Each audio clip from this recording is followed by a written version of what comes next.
I should have known something was wrong when Melissa insisted on having her bachelorette party 3 weeks before the wedding instead of one.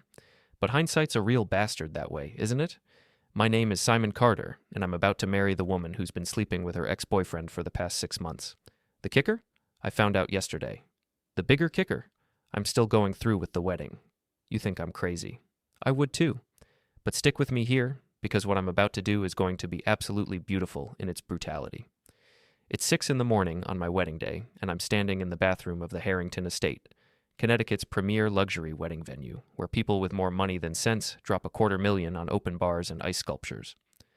I can hear Melissa laughing in the bridal suite down the hall, that high-pitched giggle she reserves for when she's had champagne for breakfast and thinks she's getting away with something. I know that laugh intimately. I've heard it for 3 years. The thing about being a tech consultant is that you learn to notice patterns. Data doesn't lie. People do, constantly, but their digital footprints tell the truth. And when your fiancée starts password protecting her phone after 3 years of leaving it unlocked, when she suddenly needs girls' nights every Thursday, when her gym sessions start lasting 3 hours instead of 1, well, that's what we call a pattern deviation. I could have confronted her, could have called it off, could have done the normal, sane thing, but I'm not feeling particularly sane anymore. Yesterday morning, I was in our home office, the townhouse we bought together in Fairfield, the one with the white picket fence and the neighborhood watch signs, and I did something I'm not proud of. I cloned her phone. Took me about 15 minutes with the right software. Another 30 minutes to bypass her new password. What I found made my stomach drop into my shoes. Text messages. Hundreds of them.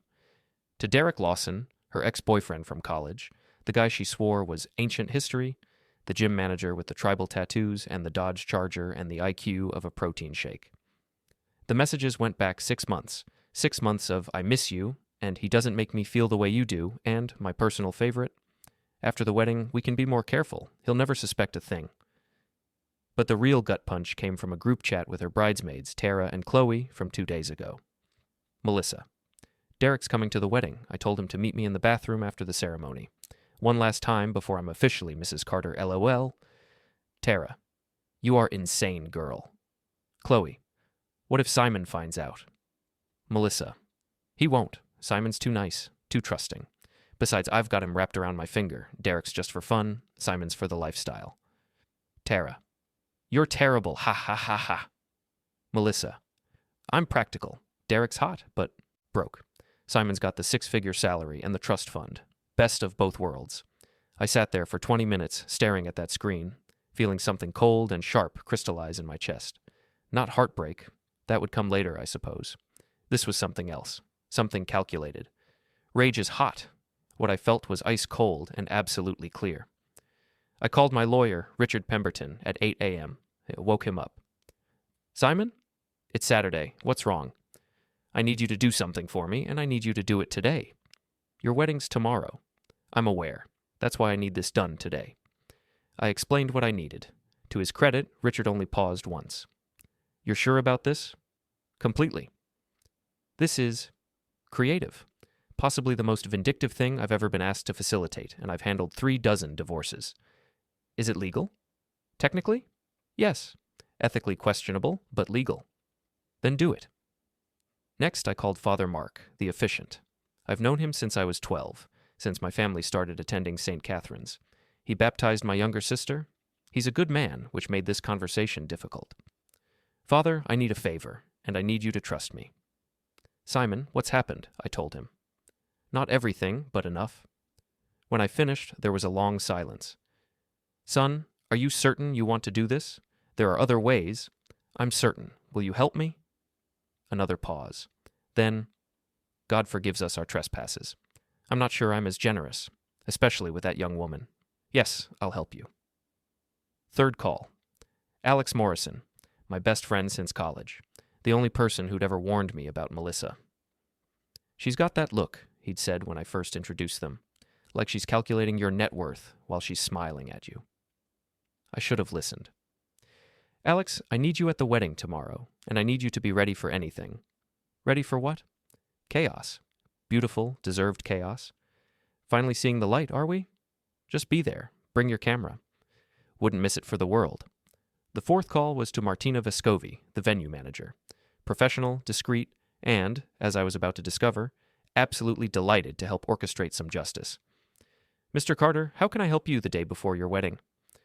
Martina, I need to hire some extra security, and I need access to the venue's security camera system, and I need you to do something that's going to seem very strange.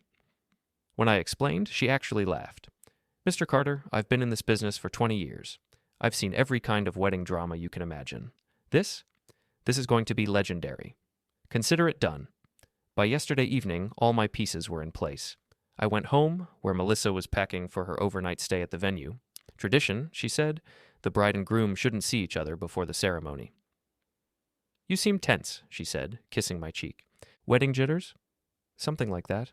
Don't worry, baby. Tomorrow's going to be perfect. The perfect start to our perfect life. She had no idea how right she was. Now it's 6:30 a.m., and I'm putting on my tuxedo in the groom's suite. Alex is with me, adjusting his tie in the mirror. You're really doing this, he says. I'm really doing this. She's going to lose her mind. That's the idea. I'm proud of you, man. Took you long enough to see through her bullshit. I check my phone. Richard has sent a confirmation text. Everything's in place. Good luck. Martina has sent a message, too. Subject arrived at 6:15 a.m., entering through service entrance as you predicted. We have eyes on him. Derek's here. Of course he is. Probably couldn't wait to get his hands on my fiancée one more time. The thing is, Melissa thinks she's so smart. She thinks she's playing chess while everyone else is playing checkers. What she doesn't realize is that I've been playing a completely different game. I'm not playing chess, I'm playing demolition. At 7 a.m., my mother arrives. Eileen Carter, 62, sharp as a tack, and the only person who's ever made Melissa visibly nervous. Simon. She hugs me, then holds me at arm's length, studying my face. You look calm. I am calm. Too calm. What's happened? My mother has a sixth sense for disaster. It's uncanny. Nothing you need to worry about, Mom. Just enjoy the wedding. She narrows her eyes. Simon James Carter, I raised you. I know when you're planning something. Then trust that I know what I'm doing. She studies me for another moment, then nods slowly. I never liked that girl. Too polished, too perfect. People that perfect are always hiding something. You have no idea, Mom. At 8 a.m., the wedding party starts gathering. I can hear Melissa's bridesmaids in the hallway, their voices carrying through the door. Can't believe she's actually going through with it, Tara is saying. Through with what? That's Chloe, always a beat behind. With marrying Simon while she's still hooking up with Derek. It's insane. She says she loves Simon. She loves Simon's money. She loves Derek's. Well, you know. They dissolve into giggles, and I feel that cold rage crystallize even further. Alex catches my eye. You hear that? Every word. Want me to say something? No. Let them talk. Let them all talk. It's going to make what happens next so much better. At 9 a.m., guests start arriving. The ceremony isn't until 11, but people want to mingle, to see and be seen. This is Connecticut high society, after all. Appearances are everything. Melissa's parents arrive in their Mercedes, Ruth and Bill Henderson, old money and older attitudes. Ruth is the kind of woman who wears pearls to the grocery store. Bill is the kind of man who thinks his bank account makes him interesting. They've never particularly liked me. I'm new. Money, tech money, not the right kind of wealth, but they like what I can provide for their daughter. A lifestyle, status, security. They're about to be very disappointed. At 9:30, I get a text from Lana, the photographer. I hired her specifically because she's good at being invisible, at catching moments people don't realize are being captured. Got something you need to see. She sends me a photo. It's Derek slipping through a service entrance, carrying a duffel bag. That bag's not big enough for all the baggage he's bringing, I mutter. Alex looks over my shoulder. Is that Melissa's ex, right on schedule? What's in the bag? Probably a change of clothes. Can't let the groom see him in his gym clothes, can he? Another text from Martina. Subject is in service corridor. We've set up in room 2B as discussed. Ready when you are. Perfect. And at 10 a.m., I do something that probably makes me a bad person. I go to the bridal suite. Melissa is there, looking absolutely stunning in her wedding dress. It's a Vera Wang, cost $40,000, fits her like it was painted on.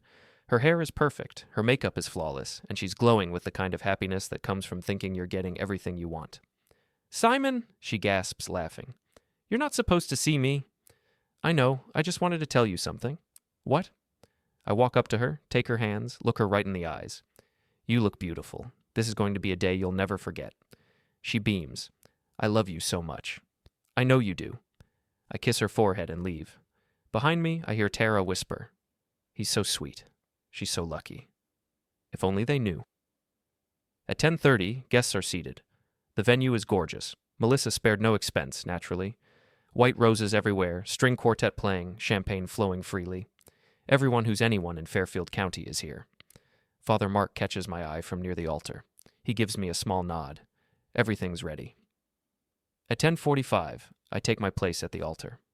Alex stands beside me as my best man. The groomsmen, my college friends, my work colleagues, line up. They all think this is a normal wedding. They have no idea they're about to witness something spectacular. The music changes. The bridesmaids start their walk. Tara first, in her lavender dress, smirking like she knows a secret. Then Chloe, slightly unsteady. Has she been drinking already? Then the wedding march begins, and everyone stands. Melissa appears at the end of the aisle on her father's arm, and I have to admit, she looks like a dream. The dress, the flowers, the smile, it's all perfect. She's walking toward what she thinks is her perfect future. She has no idea she's walking into her perfect nightmare. Melissa glides down the aisle like she's floating, her smile radiant, her eyes locked on mine. I smile back, playing my part perfectly. Around us, guests whisper about how beautiful she looks, how lucky we are, how perfect this all is. Perfect. That word again. She reaches the altar, and Bill Henderson places her hand in mine. His grip is firm, his expression stern. The traditional, you'd better take care of my daughter, look. If only he knew his daughter was planning to screw her ex-boyfriend in approximately 45 minutes. Dearly beloved, Father Mark begins, his voice carrying across the venue. We are gathered here today to witness the union of Simon and Melissa in holy matrimony. I'm barely listening to the words. I've heard them before, at dozens of weddings. What I'm focused on is the small camera Lana has positioned in the back, the security feeds Martina is monitoring, the way Derek is probably sweating in whatever room he's hiding in. Marriage is not to be entered into lightly, Father Mark continues, and I almost laugh. It requires commitment, trust, and absolute honesty between partners. Melissa squeezes my hand, her eyes getting misty. She's good at this. I'll give her that. The performance is flawless. If anyone has any reason why these two should not be wed, speak now or forever hold your peace. Silence. Of course there's silence. No one ever actually speaks up at this part. Simon, Father Mark says, turning to me, do you take Melissa to be your lawfully wedded wife, to have and to hold from this day forward, for better or for worse, for richer or for poorer, in sickness and in health, to love and to cherish, till death do you part? I look at Melissa. Really look at her. She's so confident, so certain that she's won. I do? Her smile widens. Melissa, do you take Simon to be your lawfully wedded husband, to have and to hold from this day forward, for better or for worse, for richer or for poorer, in sickness and in health, to love and to cherish, till death do you part? I do. Her voice is clear, strong, certain. The rings, please. Alex hands me the ring, and I slide it onto Melissa's finger. She does the same for me, her hands trembling slightly. Emotion, everyone will think. Nerves. By the power vested in me by the state of Connecticut, Father Mark says, and here's where it gets interesting. I now pronounce you husband and wife. You may kiss the bride. I kiss her. She kisses back, and the crowd erupts in applause. We turn to face our guests, and Melissa is glowing. The string quartet launches into the recessional, and we walk back down the aisle together, hand in hand, while people throw rose petals and cheer. In the foyer, away from the guests, Melissa throws her arms around me. We did it. We're married. We certainly did something, I say. She doesn't catch the tone. She's too excited, too caught up in the moment. I need to touch up my makeup before pictures, she says. Meet you in the reception hall in 20 minutes? Take your time. She kisses me again and hurries toward the bathroom, Tara and Chloe trailing.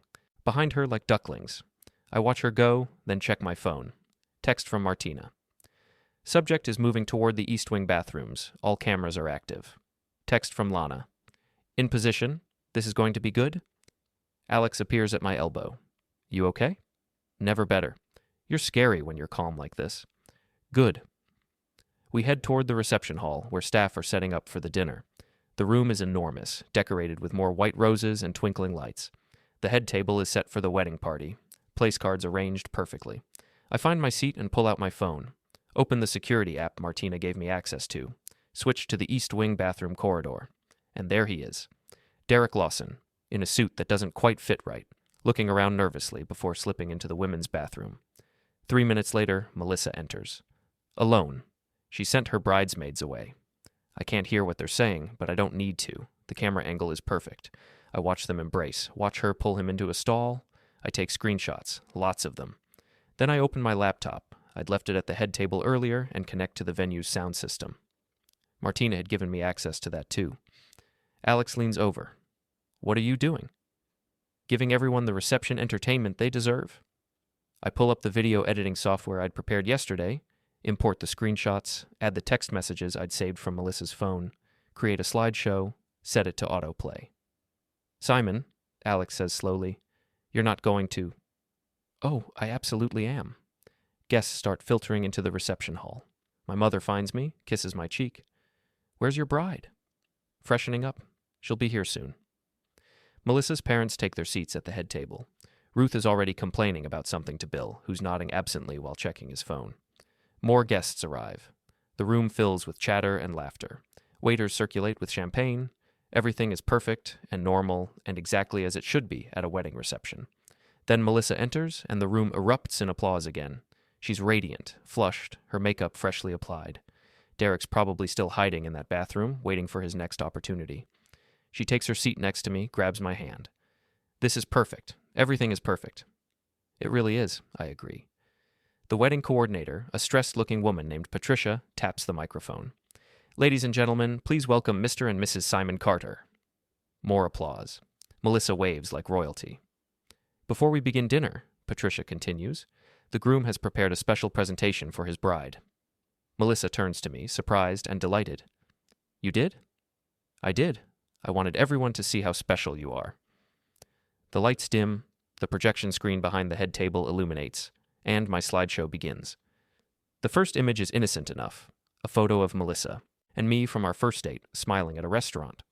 The crowd awes. The second image is from our vacation to Italy last year, more awes. The third image is a screenshot of a text message. Melissa to Derek. I miss you so much. Simon's at work. Come over. The awes stop. Confused murmuring begins. The fourth image is another text. Derek to Melissa. You sure he won't find out? Melissa. He's clueless. Too trusting. It's actually kind of pathetic. The murmuring gets louder. Melissa has gone pale beside me. Simon, what? The fifth image is from the group chat with her bridesmaids. Melissa. Derek's coming to the wedding. I told him to meet me in the bathroom after the ceremony. One last time before I'm officially Mrs. Carter, LOL. Someone gasps. I think it's my mother. The sixth image is a screenshot from the security camera, timestamped 20 minutes ago. Derek entering the women's bathroom. The seventh image is Melissa following him in. The eighth image is them embracing inside. The reception hall has gone completely silent, except for the sound of Melissa hyperventilating beside me. Turn it off, she whispers. Simon, turn it off, please. The ninth image is another text. Melissa. Simon's for the lifestyle, Derek's for fun, best of both worlds. Ruth Henderson stands up, her face white.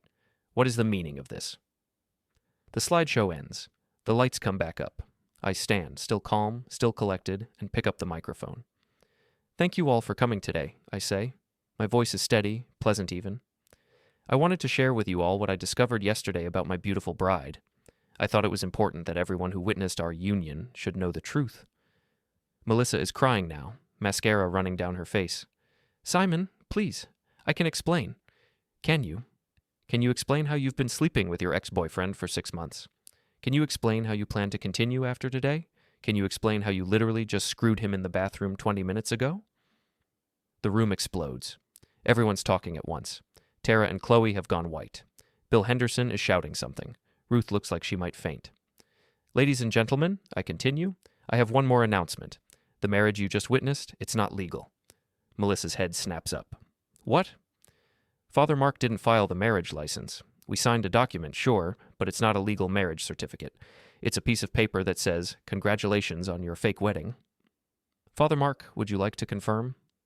Father Mark stands, looking uncomfortable but resolute. It's true, Simon came to me yesterday and explained the situation. I agreed that under the circumstances, filing a fraudulent marriage would be unconscionable. No marriage has taken place today in the eyes of the law. Melissa lunges at me, and Alex has to grab her. You bastard. You absolute bastard. Do you know what you've done? I know exactly what I've done. I've saved myself from a lifetime with a cheating, manipulative liar. I've exposed you for what you are in front of everyone you wanted to impress. And I've made sure you can't claim a single cent of my money, since we're not actually married. I'll sue you. For what? I haven't broken any laws. I haven't defamed you. Everything I showed was true, with evidence. You, on the other hand, committed fraud by accepting gifts and money for a wedding you entered into with false pretenses. Richard Pemberton, my lawyer, stands from his seat in the back. I have documentation of everything, should anyone want to pursue legal action. Mr. Carter is entirely in the clear. Bill Henderson is purple with rage. You humiliated my daughter. No, sir. Your daughter humiliated herself. I just made sure everyone could see it. Melissa is sobbing, being supported by Tara and Chloe, who look like they want to be anywhere else. Guests are pulling out their phones, taking pictures, recording video. This is going to be all over social media in minutes. There's champagne and an excellent dinner prepared, I say into the microphone. Please stay and enjoy. Consider it my thank you for being witnesses to the truth. The bar is open and everything's paid for. I set down the microphone and walk out of the reception hall. Alex follows me. Holy shit, man. That was brutal. That was necessary. Where are you going now? Home.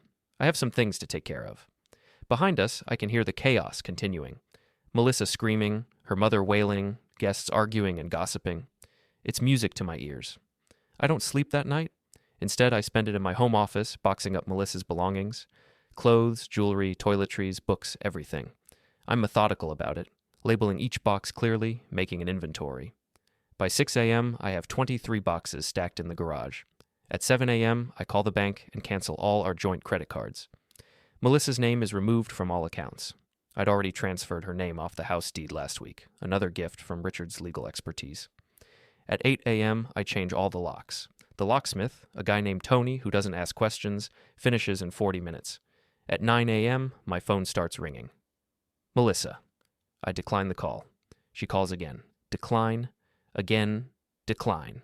She switches to texting. Melissa. Simon, please, we need to talk. Melissa. I made a mistake. I'm sorry. Melissa. You can't just throw away 3 years. Melissa. Answer your phone. Melissa. This is insane. You're insane. I block her number. Alex arrives at 10 with coffee and bagels. Dude, you're all over social media. I figured. He shows me his phone. Twitter, Instagram, TikTok, Facebook, videos of the reception, screenshots of the slideshow, hundreds of comments. Wedding day revenge is trending, Alex says. You're like a folk hero. People are calling you a legend. I'm not interested in being a legend. I just wanted the truth out there. Well, it's out there. Melissa's getting destroyed in the comments. So is Derek. Good. At 11 a.m., there's pounding on my door. I check the security camera. It's Melissa, still in her wedding dress, makeup smeared, looking like she hasn't slept. I don't open the door. Simon, I know you're in there. Open this door. I turn up the volume on my TV and ignore her. She pounds for 10 more minutes, then finally leaves. At noon, Ruth Henderson calls. I almost don't answer, but curiosity gets the better of me. You've destroyed my daughter's life. Her voice is ice cold. Your daughter destroyed her own life. I just made sure people knew about it. She made a mistake. One mistake, and you've ruined her reputation, her career, her future. One mistake? Ruth, she was cheating on me for 6 months. She planned to continue after the wedding. That's not a mistake. That's a choice. Multiple choices. You're cruel, heartless. I'm honest. Maybe you should try it sometime. She hangs up. At 2 p.m., I get an email from Melissa's employer, a PR firm called Henderson and Associates. Yes, her father's company. The email is from HR. Mr. Carter, we've been made aware of yesterday's incident. We want to assure you that we take workplace ethics seriously. Ms. Henderson has been placed on administrative leave pending an investigation into whether her actions constitute a violation of our moral conduct clause. I don't respond. Not my circus, not my monkeys anymore. At 4 p.m., Lana the photographer emails me. Hey Simon, just wanted to let you know I've been getting requests for the wedding photos. Obviously, I'm not releasing anything without your permission. What do you want me to do? I write back. Release everything except photos of me. I don't need my face attached to this circus. She responds. You got it. For what it's worth, what you did took guts. She had it coming. At 6 p.m., my mother calls. Simon, are you all right? I'm fine, Mom. That was quite a spectacle yesterday. It was necessary. I know, I'm not calling to criticize. I'm calling to say I'm proud of you. That stops me. You are? That girl was using you. I knew it from the start, but you seemed happy, so I kept my mouth shut. I'm glad you found out before it was too late. What you did was harsh, but sometimes harsh is what people deserve. Thanks, Mom. Do you need anything? Want to come over for dinner? Not tonight. I need some time to process everything. All right, but Simon, don't let this make you bitter. Not all women are like Melissa. I know, Mom. At 8 p.m., I order Chinese food and settle in to watch a movie, something mindless and action-packed. I'm halfway through when there's another knock at my door. Security camera shows Derek Lawson, looking nervous and angry. This should be interesting. I open the door but leave the security chain on. Derek, what can I do for you? You ruined my life, man. Melissa's life. What the hell is wrong with you? What's wrong with me? You were sleeping with my fiancée. She was my girlfriend first. And then she was with me, and you knew that. You chose to pursue her anyway. She wanted me. She came to me. And you could have said no. You could have had some integrity. But you didn't, because you're a selfish piece of trash who doesn't care who he hurts. Derek's face reddens. You think you're so much better than me, with your money and your fancy house? Melissa told me all about you, how boring you are, how predictable, how she had to fake it every time you... And yet she was willing to marry boring, predictable me for my money. What does that say about you, Derek? That even when she preferred you in bed, she still chose me for everything else? He lunges at the door, but the chain holds. I'll sue you for defamation. With what lawyer? You can't afford one. And it's not defamation. If it's true, I have evidence of everything. Photos, texts, security footage. You want to take this to court? Please do. I'd love to see you try. You're a psycho. I'm someone who doesn't tolerate being disrespected. There's a difference. Now get off my property before I call the police. He glares at me for another moment, then storms off. I close the door and go back to my movie. At 10 p.m., I check social media one more time. The story has spread even further. News sites are picking it up. Connecticut groom exposes cheating bride at wedding reception is a headline on 3 different websites. There are think pieces about whether what I did was justified. Some people call me a hero, others call me vindictive and cruel. I don't care either way. I didn't do it for them, I did it for me. Monday morning, I go back to work. My company, Tech Secure Solutions, is a mid-sized cybersecurity firm in Stamford. I'm a senior consultant, which means I spend my days explaining to executives why their passwords shouldn't be password 123. The moment I walk in, everyone goes quiet. My boss, Jennifer Walsh, appears at my desk within 5 minutes. Simon, my office, now. I follow her in, already knowing what's coming. I've seen the videos, she says, closing the door. Everyone's seen the videos. I figured. Are you okay? That surprises me. I'm fine. Because if you need time off, I don't. I'd rather work. Keep my mind busy. She studies me for a moment. What you did was pretty extreme. It was warranted. I'm not disagreeing. Between you and me, she had it coming. But Simon, this is going to follow you. People are going to have opinions. Let them. All right. Just know that HR is available if you need to talk to anyone. And if any clients give you trouble about this, let me know immediately. Thanks, Jennifer. I spend the day working on a security audit for a pharmaceutical company. It's tedious, detailed work, which is exactly what I need. By 5 p.m., I've almost forgotten about the wedding disaster. Then I get a call from an unknown number. Mr. Carter, this is Detective Sarah Morrison with the Fairfield Police Department. My stomach drops. Yes? I'm calling about a complaint filed by a Ms. Melissa Henderson. She's alleging harassment and emotional distress stemming from events at your wedding reception on Saturday. What kind of harassment? She claims you publicly humiliated her with false information, causing her severe emotional distress and reputational damage. Detective, everything I presented was true and backed by evidence. I have text messages, security footage, and witnesses. Would you like me to send you copies? There's a pause. You have evidence? Extensive evidence. I'd be happy to provide it all.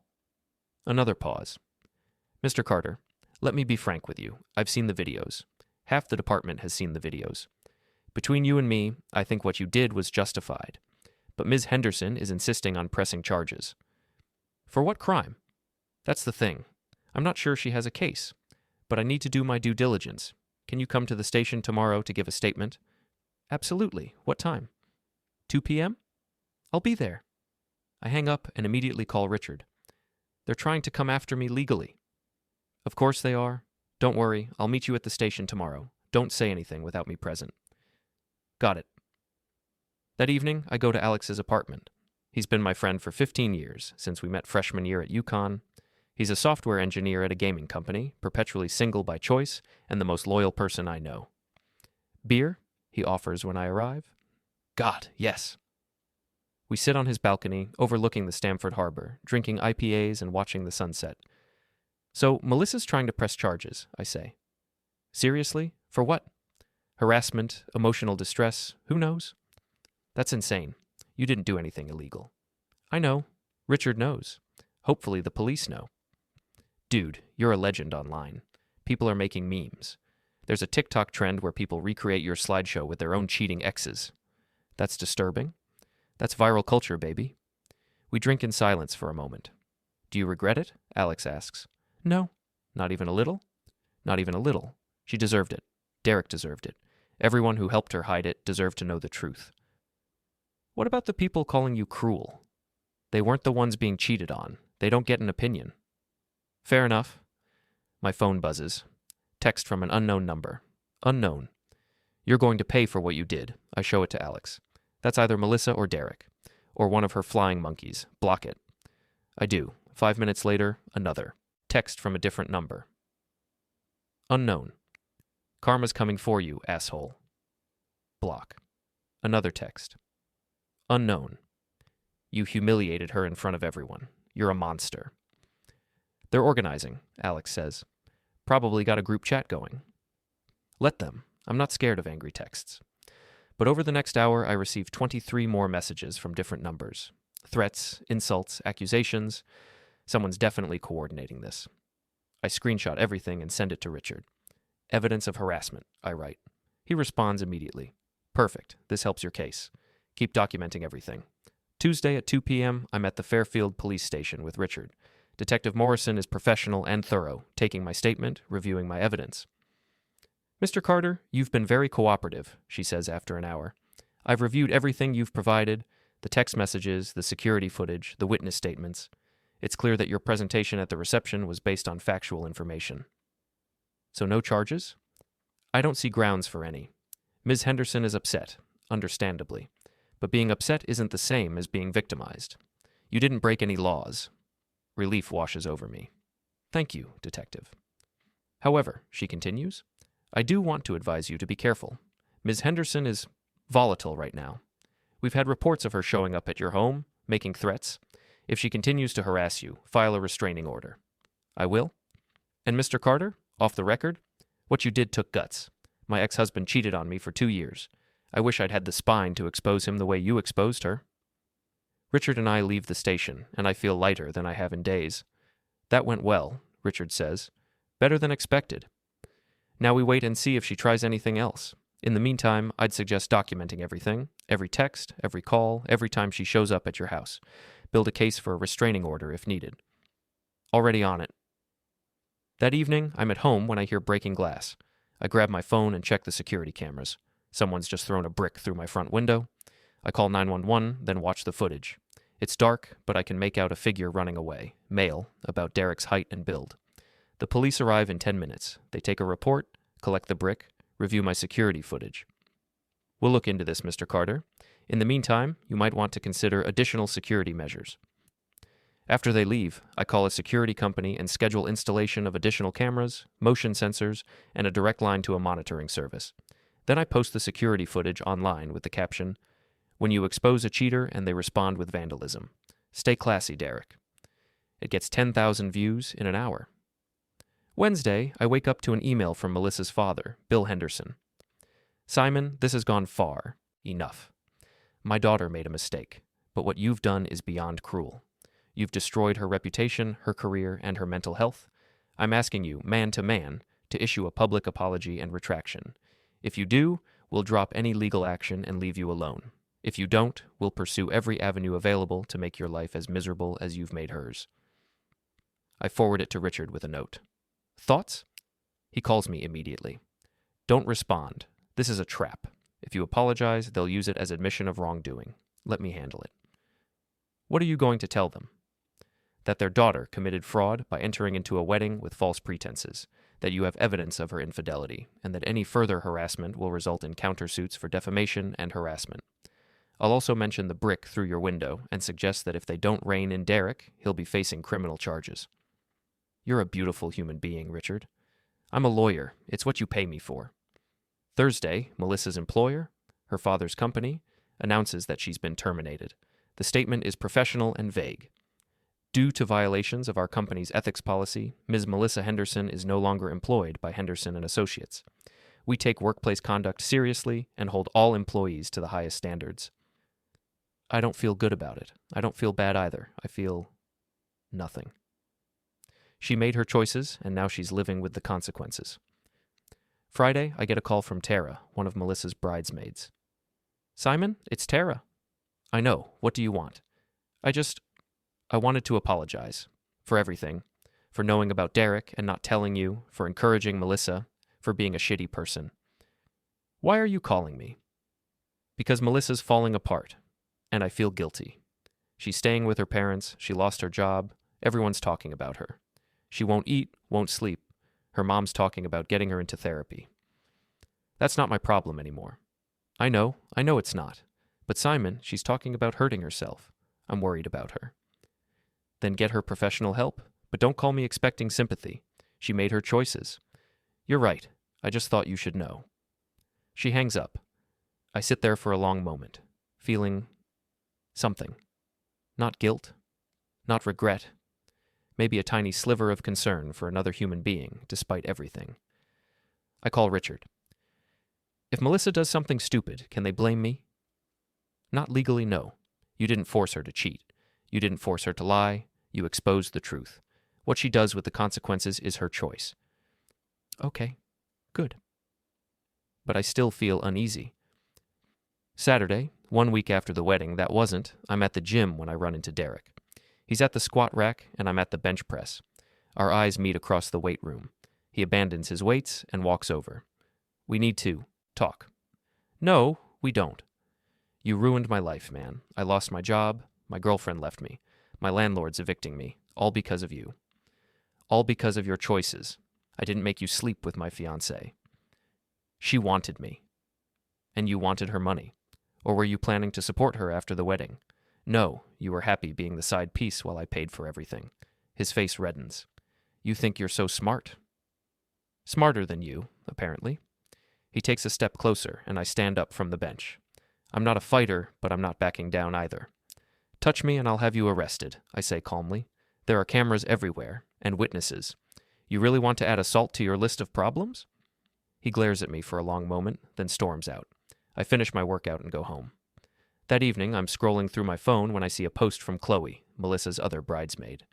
Some people think they're heroes for destroying others. But karma always comes around. Wedding Day Revenge. Team Melissa. The comments are split. Half the people agree with her. Half the people call her an enabler. I don't engage. There's no point. Sunday, I spend the day at my mother's house.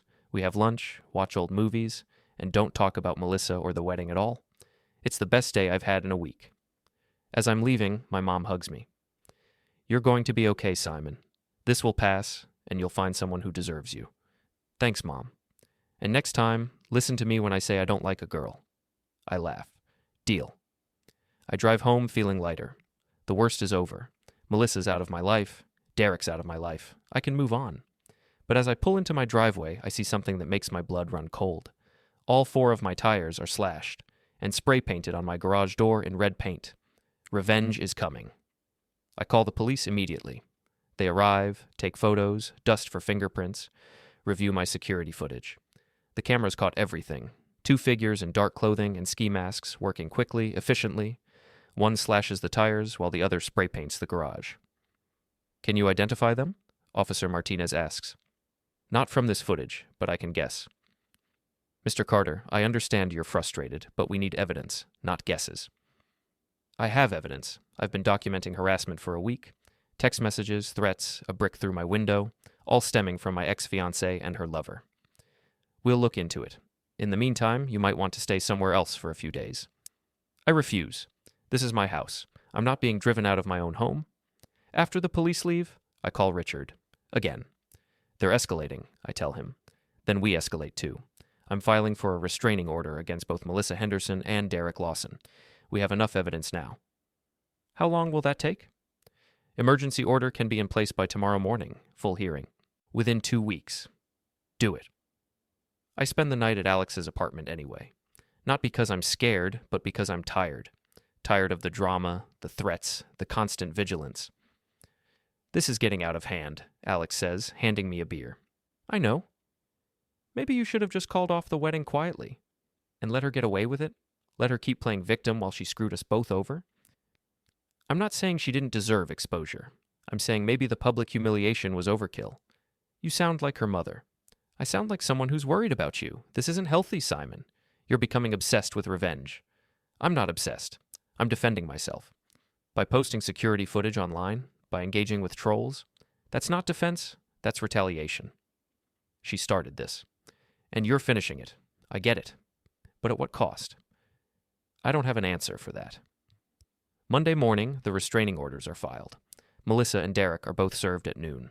They have to stay at least 500 feet away from me, my home, and my workplace. I feel safer, but not safe. That afternoon, I get a call from Jennifer at work. Simon, we need to talk. What's wrong? Someone's been calling the office, claiming you're unstable, dangerous. They're demanding we fire you. Who? They won't give a name, but I can guess. Look, I know what you're dealing with, but this is affecting the company. Clients are asking questions. Some are uncomfortable working with you. Because I exposed a cheater? Because you're in the middle of a very public, very messy drama, and in our business, reputation matters. Are you firing me? No, but I am suggesting you take some time off. Paid leave? Let this blow over. I don't want time off. I want to work. Simon, you're one of our best consultants, but right now, you're a liability. Take 2 weeks, clear your head, come back when things have calmed down. It's not a suggestion, it's an order. I go home to Alex's apartment and drink. A lot. This is bullshit, I tell Alex. I did nothing wrong. You did everything right from a certain perspective, but you also made yourself a target, and targets get hit. So what? I should have just let her cheat? Let her use me? No, but you could have handled it privately. Divorce lawyers exist for a reason. We weren't married. You know what I mean. I do know, but I don't care. I wanted the world to see what she did. I wanted her to face consequences. And now I'm facing consequences too. Tuesday, I wake up to discover that someone's posted my home address online, along with a call to make the cheater exposer's life hell. Within hours, I'm getting pizza deliveries I didn't order, taxis showing up, prank calls. Someone signs me up for every spam email list imaginable. This is called doxing, and it's illegal, but proving who did it is nearly impossible. I call Richard. Again, we can pursue this, but it's going to be difficult. These people are using VPNs, burner phones, anonymous accounts. So I'm just supposed to take it? No, we document everything, and we wait for them to slip up. Eventually they will. Wednesday, Melissa violates the restraining order. She shows up at my house at 6 a.m., pounding on the door, screaming. Simon! Simon, please, we need to talk.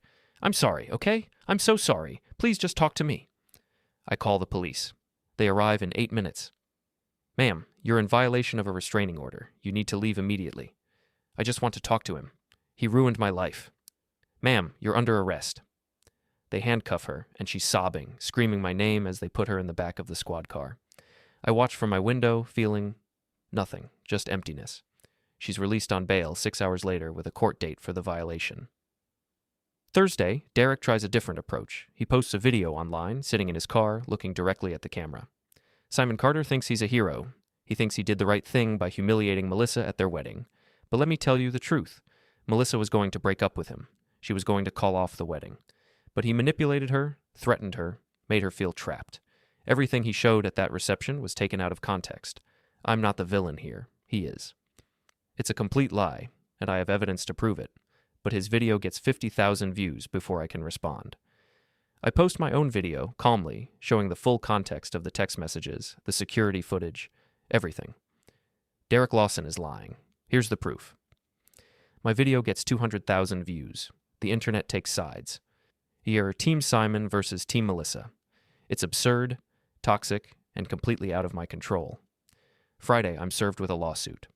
Melissa is suing me for emotional distress, defamation, and intentional infliction of emotional harm. She's seeking $500,000 in damages. I call Richard. Can she win? Not a chance. Everything you presented was true and provable. This is a nuisance suit, meant to drain your resources and stress you out. It's working. Don't let it. We'll file a motion to dismiss. This won't even make it to trial. Saturday, I'm at the grocery store when I run into Ruth Henderson, Melissa's mother. She sees me and marches over, her face twisted with rage. You destroyed my daughter. Your daughter destroyed herself. She made one mistake, one, and you've turned her into a pariah. She can't get a job. She can't go anywhere without people recognizing her. She's getting death threats online. I'm getting death threats too. Someone slashed my tires and spray-painted my garage.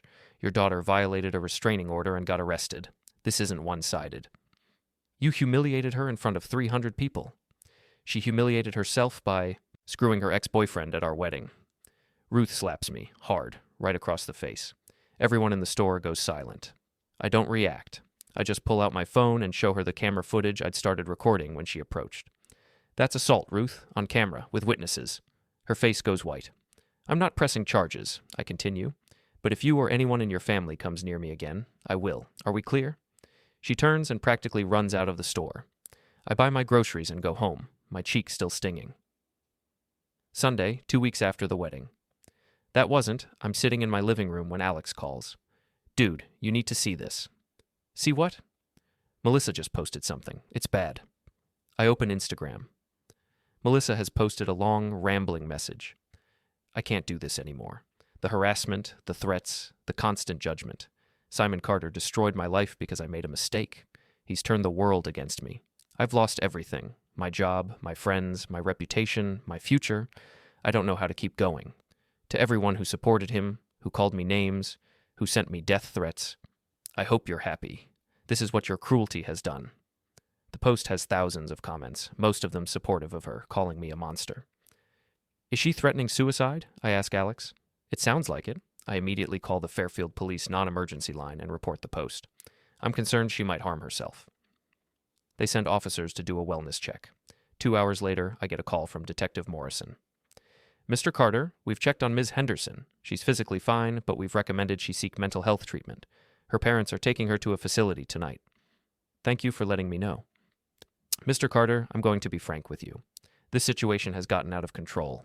For everyone's safety, I'd recommend you both step back from social media and let this die down. I've been trying to. They keep escalating. I understand, but continuing to engage isn't helping. Take the high road. She's right. I know she's right. But I'm so tired of taking the high road while they throw rocks from the low one. Monday, I delete all my social media accounts. Twitter, Instagram, Facebook, TikTok, gone. If people want to talk about me, they can do it without my participation. It's freeing, in a way. The constant notifications, the arguments, the vitriol, it all stops. I spend the week quietly, working from home, avoiding public places, focusing on myself. Richard calls midweek with good news. The lawsuit's been dismissed. Judge said there's no merit to the claims. Melissa's lawyer is probably going to advise her to drop it. That's something, at least. It's more than something. It's validation that you didn't do anything wrong legally. But morally. Simon, she cheated on you. She planned to continue cheating. You exposed the truth. If that's immoral, then I don't know what morality means. I want to believe him. Friday, exactly 3 weeks after the wedding, I'm at home when I get a text from an unknown number. You win. I'm leaving town. You'll never hear from me again. I hope you're happy. It's from Melissa. I don't know how she got my new number, but it doesn't matter. I don't respond. An hour later, another text from a different number. Derek. Congrats, man. You destroyed 2 lives. Hope it was worth it. I block the number without responding. That evening, Alex comes over with pizza and beer. So it's over? He asks. I think so.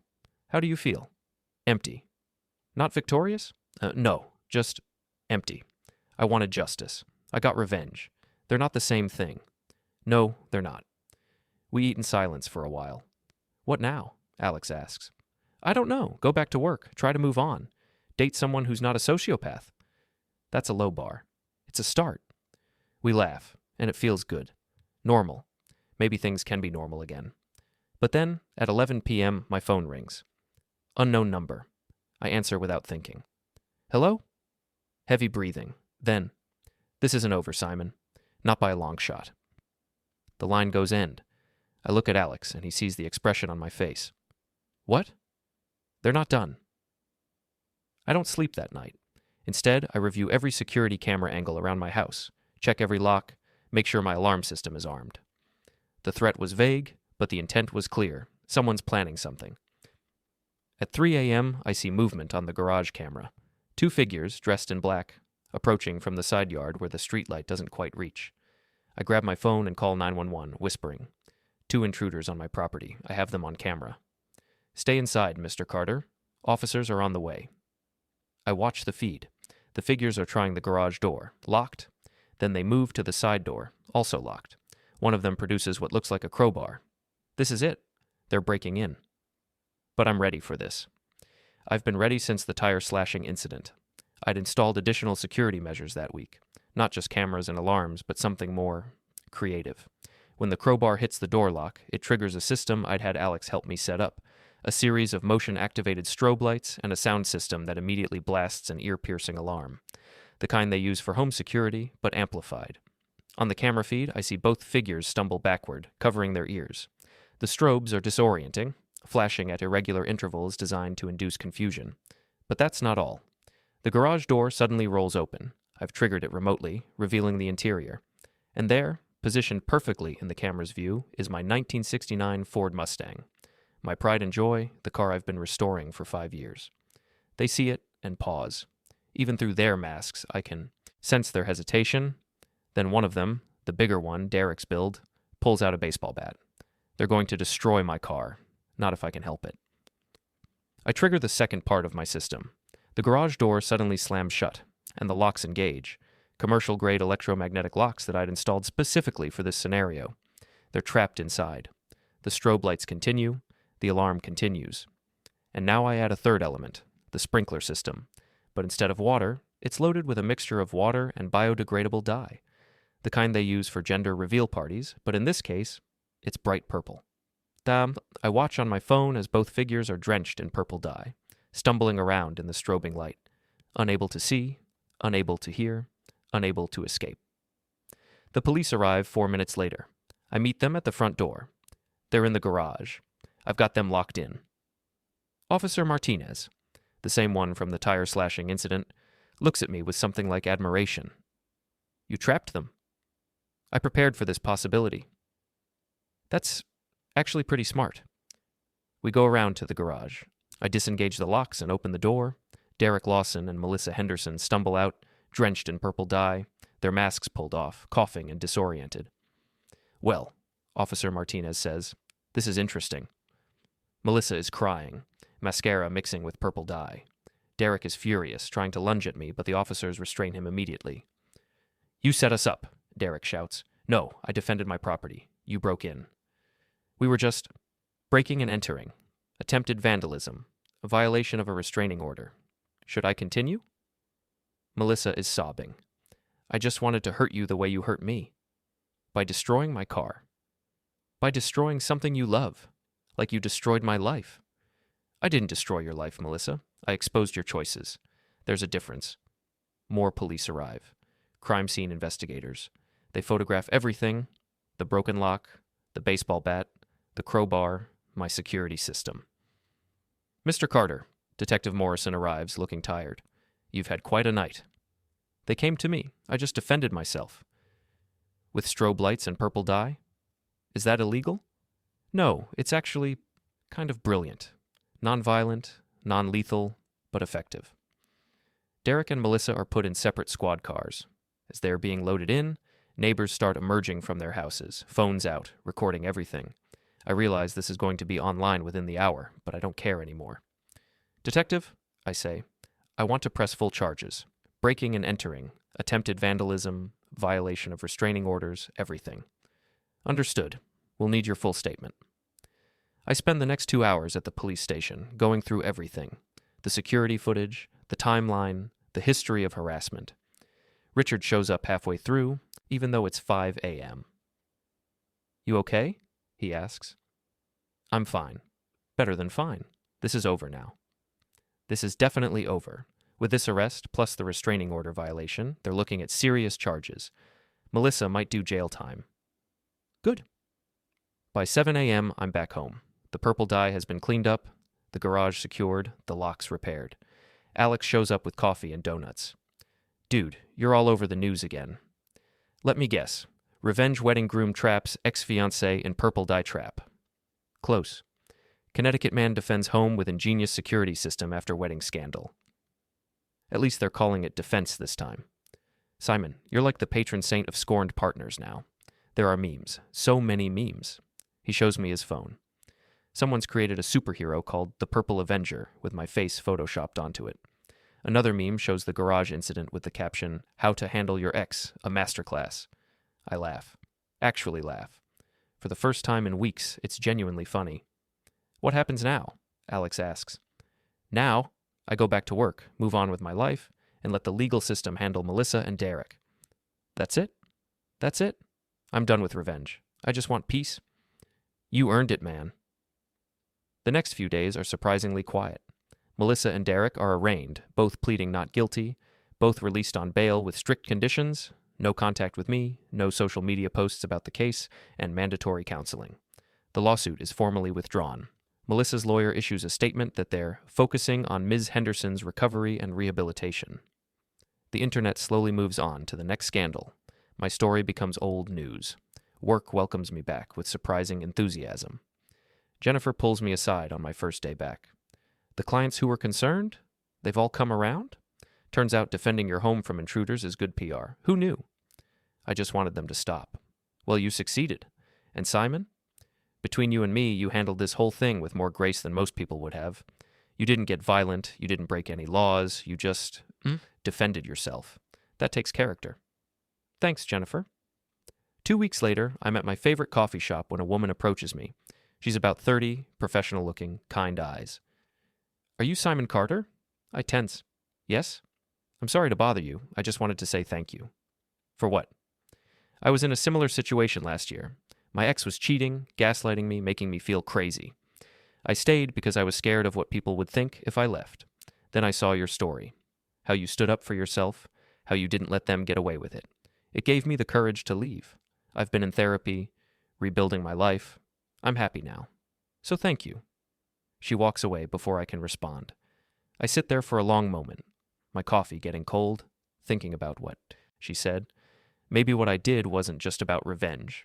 Maybe it was about refusing to be a victim, about standing up for myself when no one else would. Maybe that's worth something. 3 months later, Derek takes a plea deal. 6 months probation, community service, and mandatory anger management. He moves to New Hampshire and deletes all his social media. Melissa's case goes to trial. She's convicted of breaking and entering and violating a restraining order. The judge sentences her to 90 days in jail, suspended, with 2 years probation and mandatory therapy. At sentencing, she reads a statement. I made terrible choices. I hurt someone who trusted me. I let my pride and my anger turn me into someone I don't recognize. I'm sorry for what I did, and I'm committed to becoming a better person. I'm not in the courtroom. I don't need to be. Richard sends me the transcript. I feel nothing. Not satisfaction, not vindication, just closure. 6 months after the wedding, I'm at a charity event when I meet someone. Her name is Rachel, she's a veterinarian, and she's never heard of my story. You seem familiar, she says. Have we met? I don't think so. Maybe I've seen you around town. Maybe. We talk for an hour about everything except my past. She's funny, smart, genuine. When she gives me her number, I actually feel hopeful. On our third date, she brings it up. So, I Googled you. My stomach drops. And I read about what happened with your ex. I can explain. You don't have to. I get it. She cheated, you exposed her, she retaliated, you defended yourself. Honestly, I think you showed remarkable restraint. I would have burned her stuff. I laugh. I thought about it. But you didn't. You stayed legal, stayed smart, and protected yourself. That's not revenge, Simon. That's self-respect. You really think so? I know so, and anyone who judges you for it isn't worth your time. We date for 6 months before I tell her I love her. a year before I propose. And when I do, it's private, intimate, just the two of us on a beach in Maine. No big wedding, no crowd, no drama, just two people who choose each other, honestly and completely. The day we get married, at a courthouse with just our parents and Alex as witnesses, I think about Melissa, about Derek, about everything that happened. And I realize I don't feel angry anymore. I don't feel vindictive. I just feel free. As Rachel and I walk out of the courthouse, officially married, she squeezes my hand. No regrets? Not a single one. Not even about the purple dye? I grin, especially not about the purple dye. We drive away, leaving the past behind, heading toward a future built on honesty, trust, and respect. And that, finally, is the real revenge. Living well, loving honestly, and refusing to let someone else's betrayal define my life. Melissa wanted to use me for my money while keeping Derek for fun. Instead, she lost everything. Her job, her reputation, her freedom, temporarily. Derek wanted to play the hero while destroying someone else's relationship. Instead, he became the villain in his own story. And me? I wanted justice. What I got was something better. Peace? 3 years later, Rachel and I have a daughter. We name her Hope because that's what she represents. A new beginning, a fresh start, a life built on truth. Sometimes late at night, I think about that wedding day, about standing at the altar, knowing what I knew, planning what I planned, about the slideshow, the reveal, the chaos that followed. Was it cruel? Maybe. Was it justified? I think so. Would I do it again? In a heartbeat, because some betrayals deserve to be exposed, some lies deserve to be shattered, and some people deserve to face the consequences of their choices. Melissa made her choice when she decided to cheat. Derek made his choice when he decided to help her. I made my choice when I decided to tell the truth. And in the end, the truth set me free. Not free from anger or pain, those took time to heal, but free from deception, from manipulation, from living a lie. The last I heard, Melissa moved to California and works in real estate under her mother's maiden name. Derek manages a gym in Portsmouth and is reportedly engaged. I wish them well, genuinely. Not because I've forgiven them, I'm not sure I have, but because holding on to hatred would only hurt me. They're not worth my energy anymore. What's worth my energy is Rachel and hope and building a life that's honest and real. That's the best revenge of all. Not destroying someone else's happiness, but creating your own. As I watch Rachel read a bedtime story to Hope, both of them laughing at the silly voices, I realize something. I won. Not because Melissa lost her job or Derek lost his reputation, not because they faced legal consequences or public humiliation. I won because I refused to be a victim, because I stood up for myself, because I demanded respect and wouldn't settle for less, and because, in the end, I found someone who chooses me every day, honestly and completely, the way I choose her. That's not revenge. That's victory.